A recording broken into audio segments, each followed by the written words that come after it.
Hello everybody and welcome back to the Chassis Variant series for myself, Critical Rocket, and here we have the Hellspawn 8E. This is a ECM equipped version of the Hellspawn and was built specifically to further enhance its LRM support capabilities, being it's meant to be a fire support unit rather than a frontline combat unit.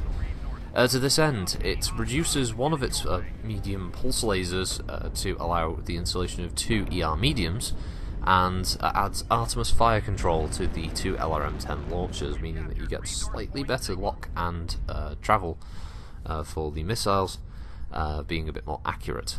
So potentially a bit more damage on average, provided you've got nice solid lock and the target is out in the open. Other than that though, it might be a bit of hit and miss. The 8E is, outside of the fact that it has the ECM to protect it, is not the most stellar in hardpoint. It only has 3 missile and 3 energy hardpoints. Sorry, I was going to say medium hardpoint. The side torso on the left side is covered by the missile doors, so always keep that in mind, that when you fire, the left hand door is going to fire slightly after the first, unless you toggle it open.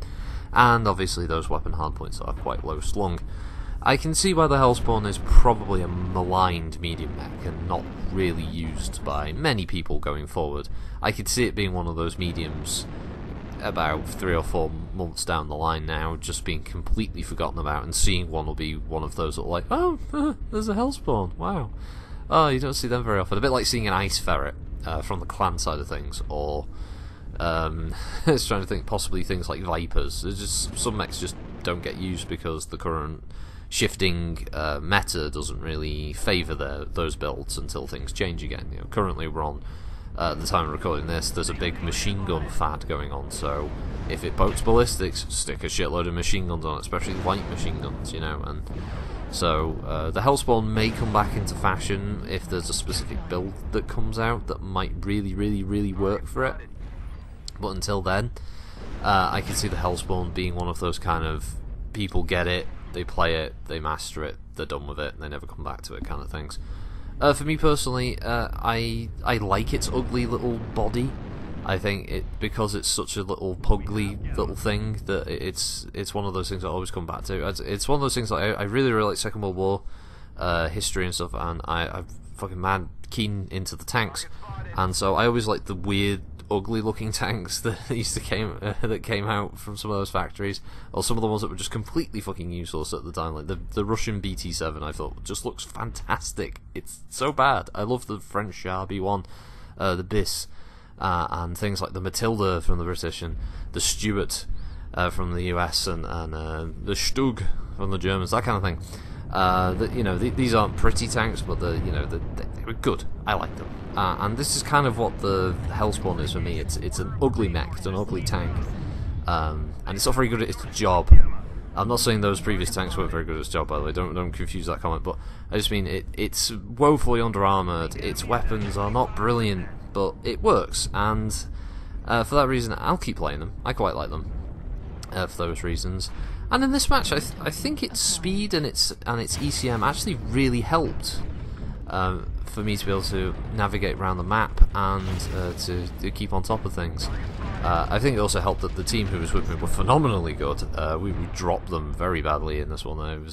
It felt very one-sided, but it was a good fight overall. And a little bit of an itch there. The Hellspawn 8E, it's not gonna light anybody's world. It's not going to be that like, oh wow, this is such a cool mech, but it is fun, at least its default loadout.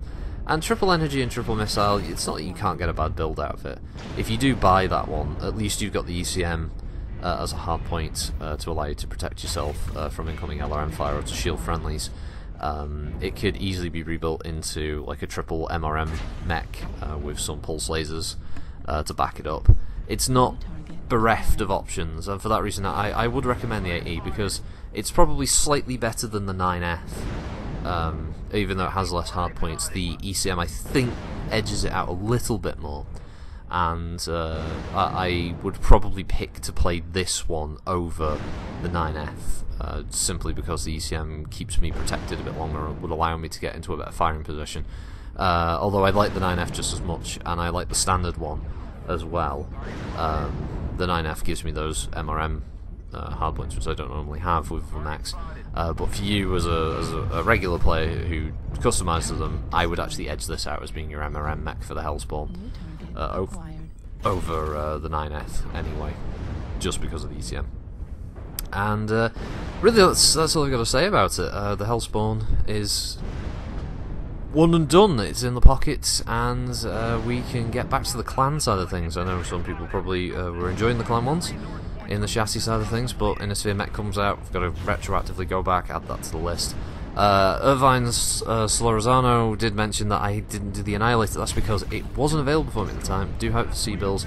It will be added to the list of things to do and get them added. I will probably get round to adding any of the ones I've missed now after I finish the clan side of things, which would be a lot quicker because there aren't as many clan mechs anyway to go through, and they're generally a lot quicker to do because I don't have to buy extra chassis.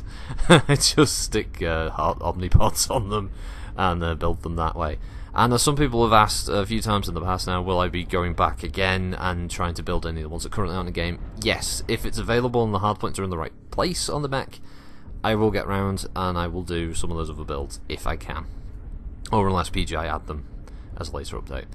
But yeah, until then, it's the current schedule with the chassis videos is to get back to the clan side of things, get through them, finish the clans, go back, buy any extra variants that I missed on the sphere side of things or clan side of things, get them done, add them to the list, and then we'll be jumping over to trying to do any that aren't currently in game. So that's the plan with the chassis series going forward. So thanks for watching, everybody. Hope you all have a good week, and I will see you next time.